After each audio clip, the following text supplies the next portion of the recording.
বর্তমান বাংলাদেশে বিলুপ্ত প্রায় রাজনৈতিক দল বিএনপি তারা কথায় কথায় এই বাজেট সম্পর্কে মিথ্যাচার করে, কথায় কথায় মিডিয়ার সামনে উল্টো পাল্টো কথা বলে। এই বাজেট নাকি আয়ের চেয়ে ব্যয় বেশি, বিদ্যুৎ খাতে নাকি বিশাল চুরি হয়েছে। আমি বলতে চাই, আমরা তো ভুলে যাই নাই যখন জামাত বিএনপি ক্ষমতায় ছিল, এই খাম্বা তৈরি করে খাম্বা পুঁতে হাজার হাজার লক্ষ লক্ষ কোটি টাকা লুটপাট করছে এই তারেক কোকো। আজকে সেই তারেক কোকোর টাকা অর্থ পাচার করছে দেশের বাইরে মাটিতে।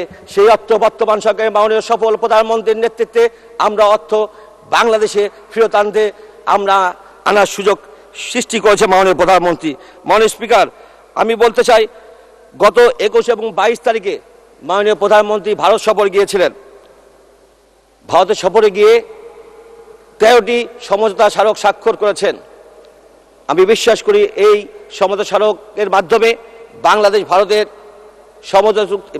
ভারতের সম্পর্ক সুদৃঢ় হবে এবং বাংলাদেশ উপকার হবে। আমি বলতে চাই মাননীয় স্পিকার, মির্জা ফখরুল সাহেব কথায় কথায়, বিএনপির নেতারা কথায় কথায় ভারত বিরোধী কথা বলেন, তারা ভারতের পণ্য বর্জনের কথা বলেছিলেন। আমি তাদের উদ্দেশ্যে বলতে চাই, যেদিন আপনি ভারত সম্পর্কে কথা বলেছিলেন সেদিন ভারতের পাঞ্জাবি পরে আপনি ভারতের পণ্য বর্জনের কথা বলেছেন।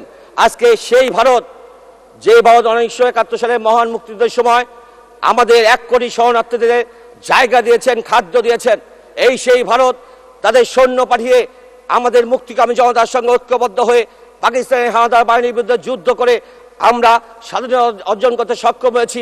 সেইখানে প্রায় 18,000 সৈন্য মৃত্যুবরণ করেছে, শাহাদত বরণ করেছে। মাননীয় স্পিকার, এই সেই ভারত আমাদের ছাত্র সমাজ, যুব সমাজের সাধারণ মানুষদের ওই ভারতে গিয়ে অস্ত্রের মাধ্যমে প্রশিক্ষণ দিয়ে মুক্তিযুদ্ধে ঝাঁপিয়ে পড়ার সুযোগ করে দিয়েছিলেন। শেষ করবেন, 1 মিনিট।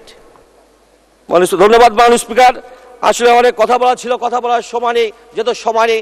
আমি মাননীয় প্রধানমন্ত্রীর দৃষ্টি আকর্ষণ করে বলতে চাই, তার সুনির্দেশনা, তার দিক নির্দেশনায়, তার